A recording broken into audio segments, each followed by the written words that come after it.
સંપૂર્ણ નિવૃત્ત થઈને સંન્યાસને સ્વીકારીને ભ્રમણ જીવન જીવી શકે એવી ઘટના બધામાં ઘટતી નથી. તો આવી જેમાં કોઈ વ્યવસ્થા છે કે જ્યાં પૂરેપૂરી નહીં તો અંશે અંશે પણ ધર્મને સાધના થઈ શકે અને તેમાં ધર્મને વિરોધ ન થાય. અંશે અંશે ધર્મને સાધના થઈ શકે અને જીવનમાં વિરોધ ન થાય એવા જીવનને આ સંસ્કૃતિએ ગ્રહસ્થ જીવન કહ્યું. આપણી વ્યાખ્યા તો એવી છે કે પરણે એટલે ગ્રસ્ત જીવન પ્રારંભ છે.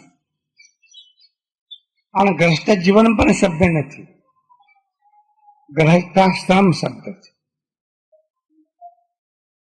ગ્રસ્તનો પણ એક આશ્રમ છે, જેમ સંન્યસ્ત આશ્રમ છે એમ ગ્રસ્તનો પણ એક આશ્રમ છે. અને એમાં પાયાની વાત કે લક્ષ્ય એનું મોક્ષ છે.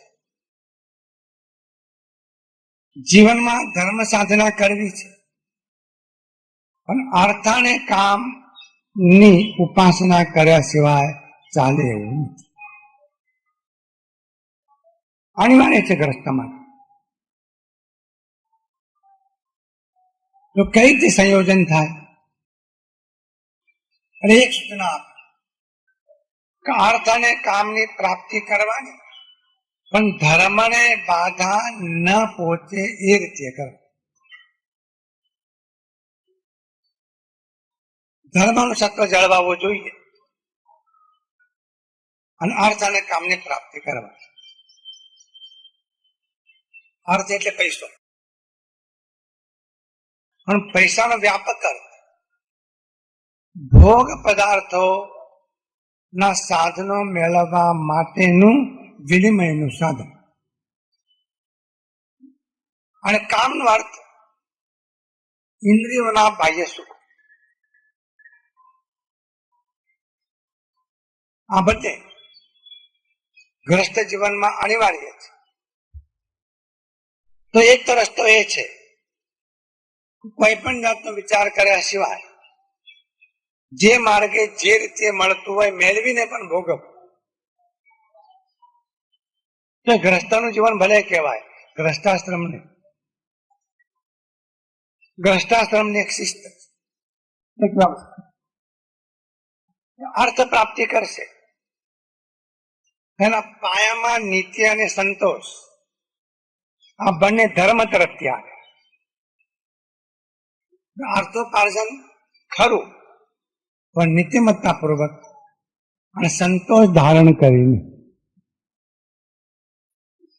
તો કામની પ્રાપ્તિ પણ કરવાની, પણ બે શબ્દો આવ્યા, સદાચાર અને સંયમ પૂર્વક.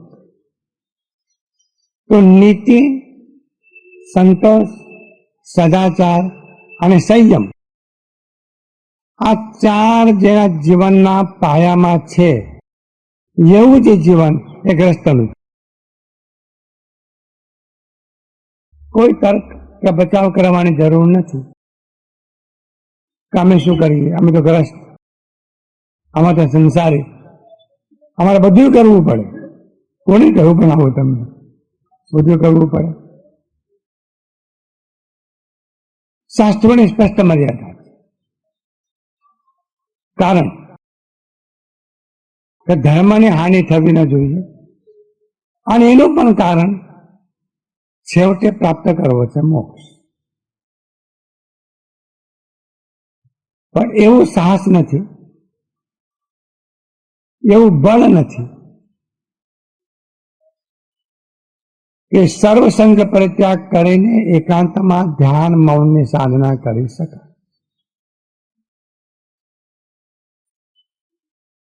અને એટલે જ ગ્રસ્તના જીવનમાં કેટલાક સૂત્રો આપે અને સૂત્રોની ચર્ચા ચાણક્ય બીજા અધ્યાયમાં કહ્યું. ચાણક્ય માત્ર નીતિની વાત કરી છે એવું નથી. ગ્રંથનું નામ છે ચાણક્ય નીતિ,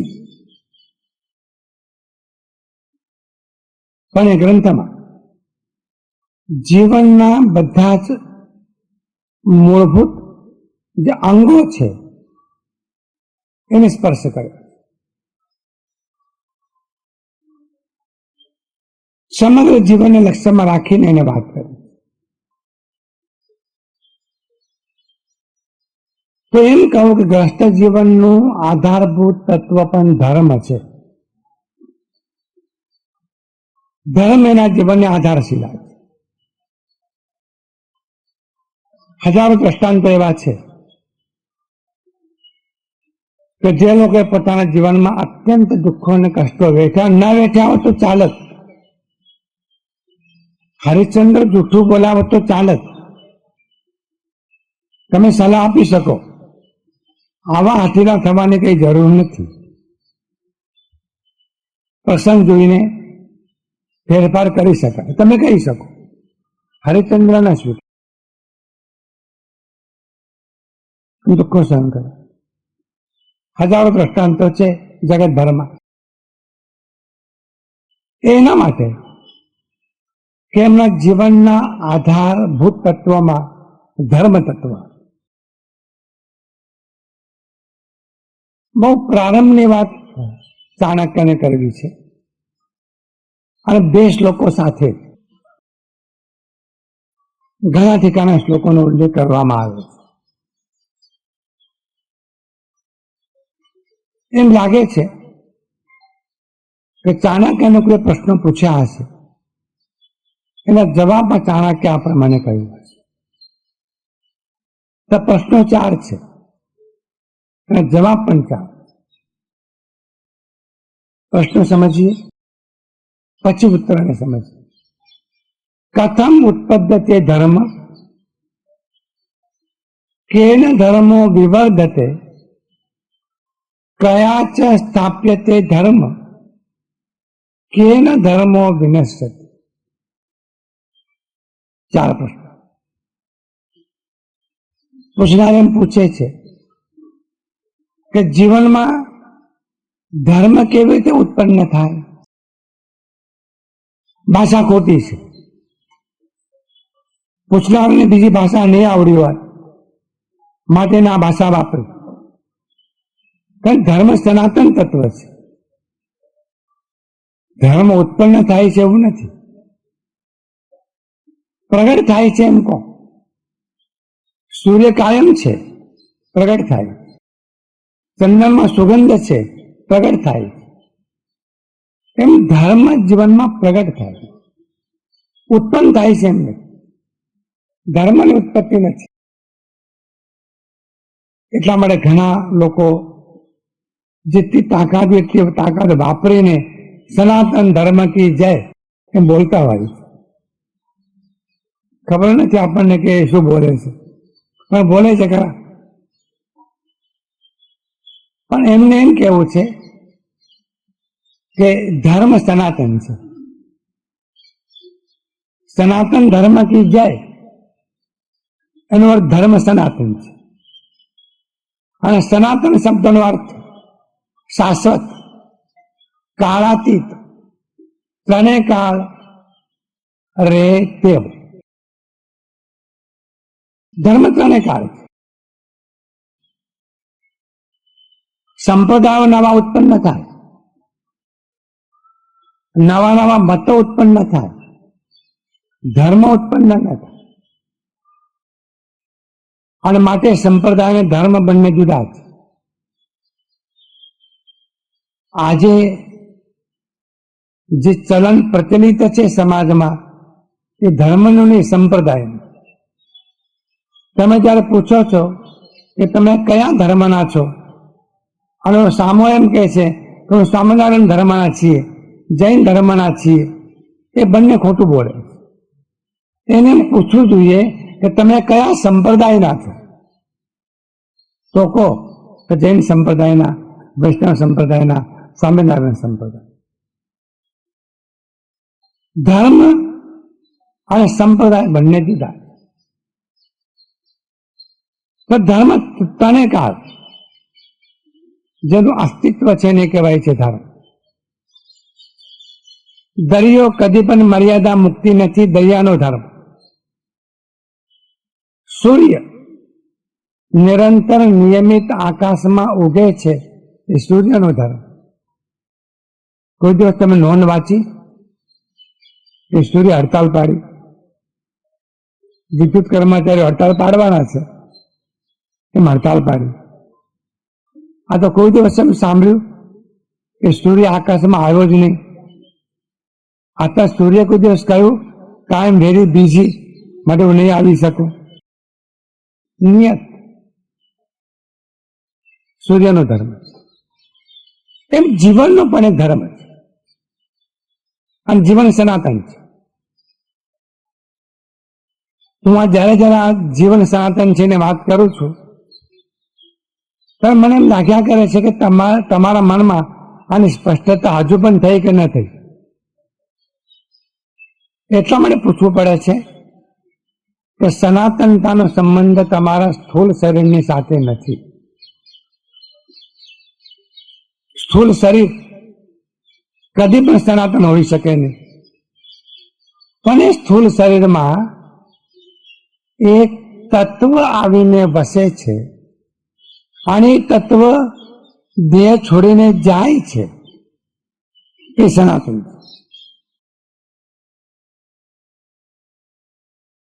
દેહમાં આવવું, થોડોક ટાઈમ રોકાવવું અને પછી નીકળી જાય. આવવાને જન્મ કહે છે, થોડોક ટાઈમ તકવાને જીવન કહે છે, અને તત્વનું જવ એને મરણ કહે છે.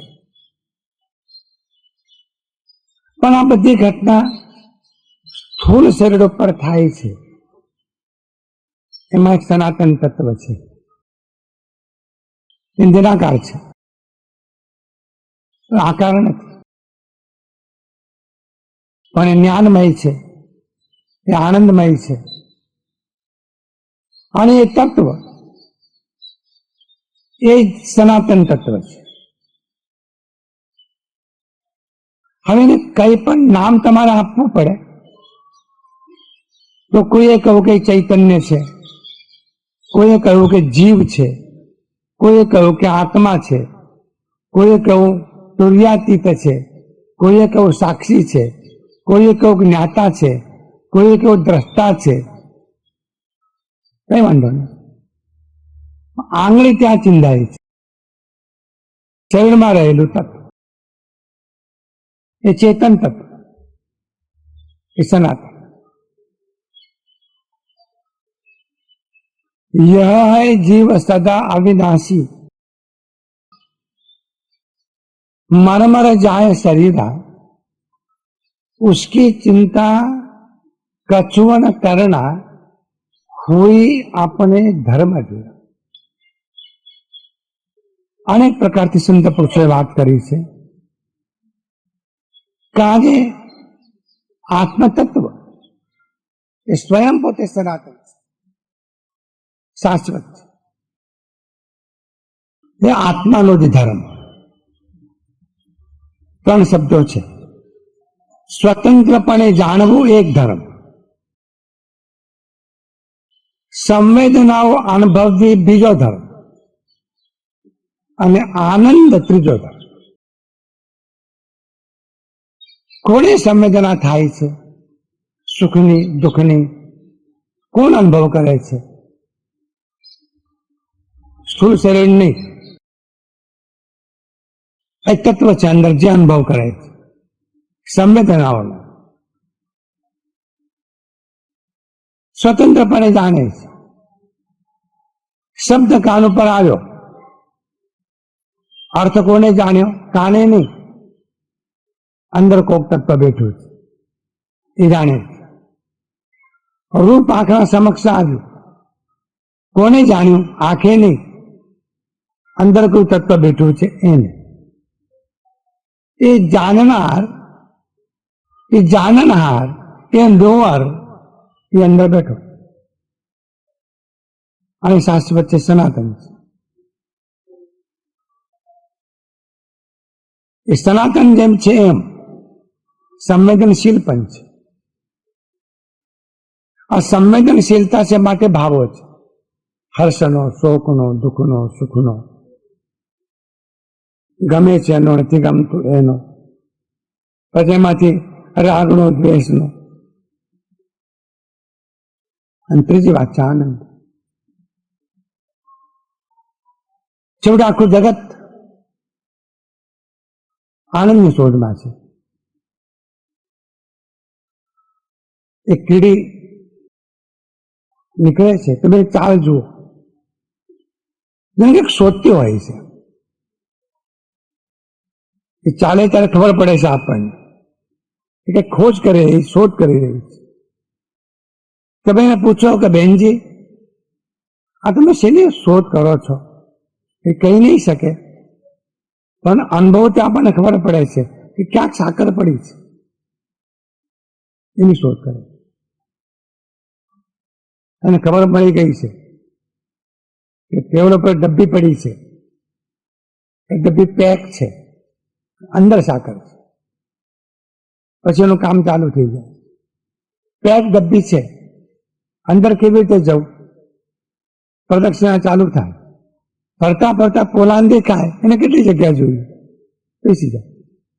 અને એક કીડી ગઈ પાછળ બીજી, ત્રીજી, આખી ડબ્બી ભરાઈ જાય.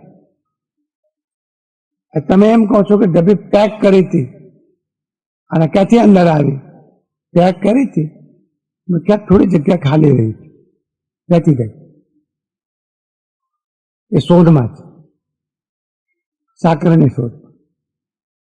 હવે આગળ પૂછો કે સાકર શું કરવા જોઈએ? તો કે છે આનંદમાં. કીડી પણ આનંદ માટે શોધે છે, અને તમે જે મહેનત કરો છો એ પણ આનંદ માટે. અને કાશ્મીરમાં પ્રધાન થવાના છે લડી ઝઘડીને, એ પણ આનંદ માટે.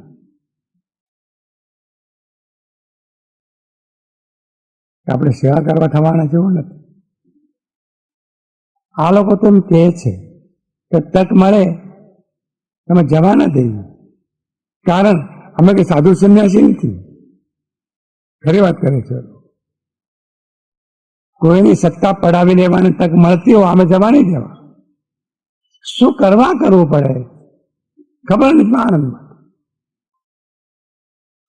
શોધ આનંદની, કારણ કે આનંદ સ્વભાવ છે, જ્ઞાન સ્વભાવ, સનાતનપણું સ્વભાવ, સંવેદનશીલતા સ્વભાવ, આનંદ સ્વભાવ, આ એનો ધર્મ. ચાણક્યને વાત એ કરવી છે કે આ ધર્મ જીવનમાં ઉત્પન્ન કેવી રીતે થાય. પહેલી વાત તો એ કરે કે ધર્મ સનાતન છે, ઉત્પન્ન થતો નથી. તો ત્યાં એમ કહું પ્રગટ કેવી રીતે થાય? જેમ કાષ્ટમાં અગ્નિ તો છે, પૂછવું પડે પ્રગટ કેવી રીતે થાય? ઘસારો આપવાથી. દિવસાની કાંડીમાં અગ્નિ તો છે, પણ પ્રગટ કેવી રીતે થાય? ઘસારો આપવાથી. જીવનમાં ધર્મ કેવી રીતે પ્રગટે? પહેલો પ્રશ્ન. બીજો પ્રશ્ન, કેન ધર્મો વિવર્ધતે? ધર્મ પ્રગટ થયા પછી એ જીવનમાં ધર્મની સતત વૃદ્ધિ થાય તો શેના દ્વારા? ખેતરમાં અનાજ તો વાવ્યું, અંકુર પણ દેખાયો, પછી ખેડૂતને ચિંતા છે કે સતત વધતો રહેવો જોઈએ, અને વધતો રહે એટલા માટે બે ત્રણ કામો કરવા પડે. નિંદામણ ન ઉગે, જીવજંતુ ખાઈ ન જાય, અને સમયસર પાણી મળે, એના પોષણ મળે, ખાતર મળે. આટલું કરવું પડે. વિવર્ધક એ વધતું વધતું વૃક્ષ થાય. અધ વચ્ચે યાત્રા જો બંધ થઈ જાય તો ફળ ફૂલ ખીલે નહીં. ધર્મ જીવનમાં શેનાથી વધે? બીજો પ્રશ્ન, કેન ધર્મો વિવર્ધતે, કેન શેના દ્વારા ધર્મ જીવનમાં વૃદ્ધિ પામે છે. ત્રીજું સૂત્ર, કયા ચ સ્થાપ્યતે ધર્મ, જીવનમાં ધર્મ કેવી રીતે સ્થિર થાય, ધર્મ પ્રગટ થવો, ધર્મ વધવો. પણ ત્રીજી મોટી વાત એ ધર્મ સ્થાપિત થવો, એ કાયમ ટકવો, પ્રગટ પણ થયો, વધ્યો પણ ખરો, અને બરાબર ફળ બેસવાનો ટાઈમ આવ્યો અને તે બધું હિમ પડ્યું, બળીને ખાક. ખેડૂત એમ કહેતો હોય, પૂછો તમે એને કેટલું પાકશે આ વખતે. ખેડૂત એમ કે છે ખળે ખબર પડે, અહીંયાની ખળામાં પાક્યું ને ઘરમાં આવ્યું એ સાચું. કહેવાય તો કે 200 મણ થશે, 500 મણ થશે. કયા તો સ્થાપ્ય તે ધર્મ, જીવનમાં ધર્મ સ્થિર કેવી રીતે થાય. વચમાં ખુવાવાનો પ્રસંગ ના આવે. અને છેલ્લી વાત, કેન ધર્મો વિનશ્યતિ, ધર્મનો નાશ શેનાથી થાય. આ ચાણક્યનો ઉત્તર અને ચાણક્યના 2 શ્લોકો આજે બધા જ સેક્યુલર બિન સેક્યુલરની વાત જે કરે છે એમને આપવા જેવા છે. લ્યો આમાં તો શોધી કાઢો, કેન ધર્મો વિનશ્યતિ. લોકો કહેતા હોય છે અધર્મ કા નાશ હો, ધર્મ કા જય હો. હવે એમના મનમાં તે શું કઈ ખબર નહીં, પણ અધર્મ કા નાશ હો એવું જૈનો બોલતા હોય તો વૈષ્ણવ કા નાશ હો, અને વૈષ્ણવ બોલતા અધર્મ કા નાશ હો તો જૈન કા નાશ હો.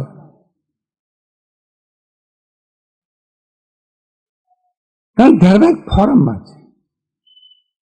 કેન ધર્મો વિનશ્યતિ, ધર્મનો નાશ શેના દ્વારા થાય. આ 2 ગાથાઓ અને 2 શ્લોકો મારી દ્રષ્ટિએ એટલા માટે મહત્વના છે કે તમામ ગૂંચવાડા આમાંથી નીકળી જાય. સર્વધર્મ સમભાવ, સર્વધર્મ સહિષ્ણુતા. પણ ધર્મ જુદા જુદા હોય તો ને, તમે કોને સંભાવની વાત કરો છો? ધર્મ તો એક જ છે, એમાં સંભાવ શું? હા, સર્વ સંપ્રદાયોમાં સંભાવ એ વાત કરતા હો તો બરાબર,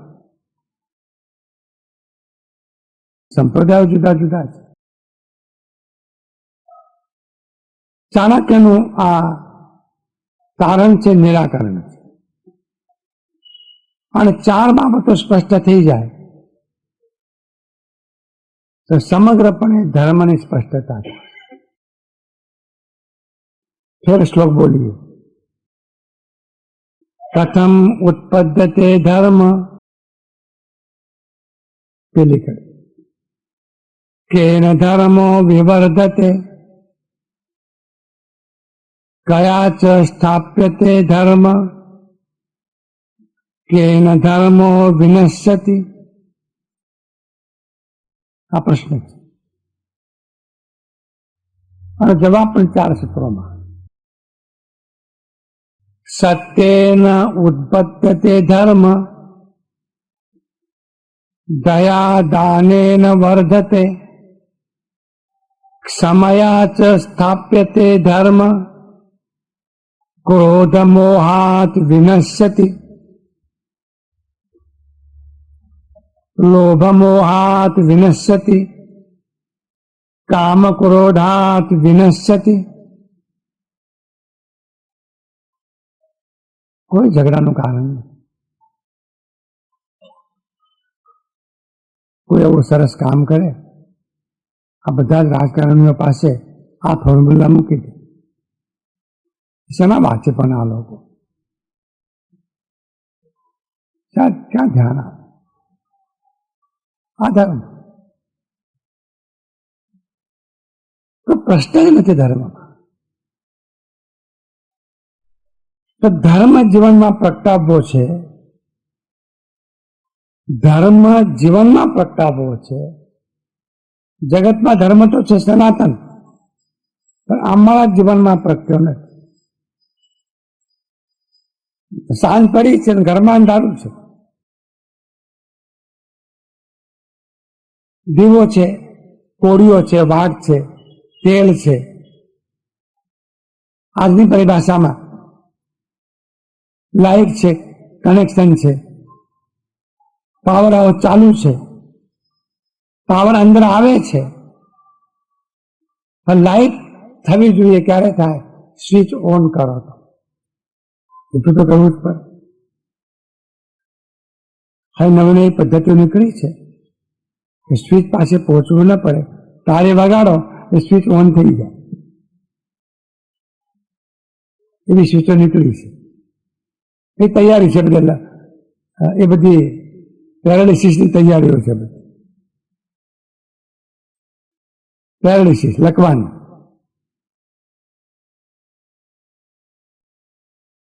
પ્રગટાવવો છે ધર્મ જીવનમાં, ધર્મ જીવનમાં જીવવો છે, ધર્મ સાધના કરવી છે. ધર્મો તો છે, પણ અમારા જીવનમાં ધર્મને પ્રગટાવ શેનાથી પ્રગટાવી શકાય? ગંભીરતાપૂર્વક આ વાત સમજજો. અને દુનિયાભરના તમામ શાસ્ત્રો આ વાતનો સ્વીકાર કરશે. મહર્ષિ વ્યાસે મહાભારતમાં કહ્યું કે સત્યેન આપદ્યતે અમૃતમ. આ અમૃતત્વની પ્રાપ્તિ સત્યથી જ થશે. ઉપનિષદમાં કહ્યું કે સત્યેન બ્રહ્મચર્યેન તપસાઈ એષ લભ્ય. ભગવાન મહાવીરે કહ્યું સત્યમ કો ભગવાન, સત્ય જ પરમેશ્વર છે. ભગવાન બુદ્ધે કહ્યું તો સુગંધ વગર ફૂલ ન હોય, એમ સત્ય વગર ધર્મ ન હોય. અને સંતોએ પણ કહ્યું કે સાચ બરાબર ધર્મ નહીં અને જૂઠ બરાબર પાપ. એમ પણ કહ્યું આ સત્ય, એ પણ સનાતન. ત્રણેય કાળમાં જેનું અસ્તિત્વ છે એ સત્ય. તેની સાથે એ સનાતન પરમ તત્વની સાથે શબ્દ વાપર્યો સત્ય ન વડે તૃતીયા વિભક્તિ. એ સનાતન જે તત્વ, એને પરબ્રહ્મ કહો, એને પરમાત્મા કહો, એને ચૈતન્ય કહો, એને એક્ઝિસ્ટન્સ કહો, એને અસ્તિત્વ કહો, એની સાથે અનુબંધ થવાથી જીવનમાં ધર્મ પ્રગટ થાય છે. માત્ર કર્મકાંડથી નહીં. કર્મકાંડની ના નથી, આધારશિલા સત્ય. જગતમાં નજર નાખો, ત્રણેય કાળ ટકે એવું જગતમાં શું છે? પહેલી વાત તો એ છે કે ત્રણેય કાળ ટકે એવું જોનારો પણ ત્રણેય કાળ હોવો જોઈએ ને. ત્રણેય કાળ જોનાર એ ત્રણેય કાળ હોવો જોઈએ, અને એવો ત્રણેય કાળ રહેનાર એ ચૈતન્ય, એ ત્રણેય કાળ છે, ત્રિકાળી છે. તો આત્મા ત્રિકાળી, પરમાત્મા ત્રિકાળી, પરબ્રહ્મ ત્રિકાળી. ત્રિકાળી એટલે ત્રણેય કાળ રહેનાર. એની સાથે અનુબંધ થવાથી, અનુબંધ જોડાણ થવાથી જીવનમાં ધર્મ પ્રગટ થાય અને એનું નામ સત્ય આપ્યું. ગાંધીજી અહિંસા પછી સત્ય પહેલા. સત્ય અહિંસા ચોરી ન કરવી, વણ જોઈતું નવ સંઘરવું. અને મહાભારતમાં એમ કહ્યું કે બધા ધર્મો સત્યમાં સમાય. સત્ય ગયું એટલે બધા ધર્મો ગયા. આ બહુ મહત્વની કરી છે. તો આજે આટલી ચર્ચા કરી. આ બે ગાથાઓ અત્યંત મહત્વની છે. એક બે રવિવાર આની ચર્ચા થશે. હવે જે પ્રકરણો પ્રારંભ થાય છે એ નીતિ તો ખરી, પણ ધર્મ પણ ખરો. અને પછી ધીમે ધીમે ધીમે ચાણક્ય અધ્યાત્મની વાત પણ કરશે. એટલે ચાણક્ય નીતિ અને ચાણક્ય એ માત્ર નીતિશાસ્ત્રનો પુરુષ છે એમ નહીં, એ આધ્યાત્મિક પુરુષ છે. એ મૂળમાં ધાર્મિક પુરુષ છે. તો નીતિ, ધર્મ અને અધ્યાત્મ ત્રણેયની સંયોજના ચાણક્ય નીતિમાં કરે. તો આ શ્લોકોની ચર્ચા હવે પછી આપણે કરીએ.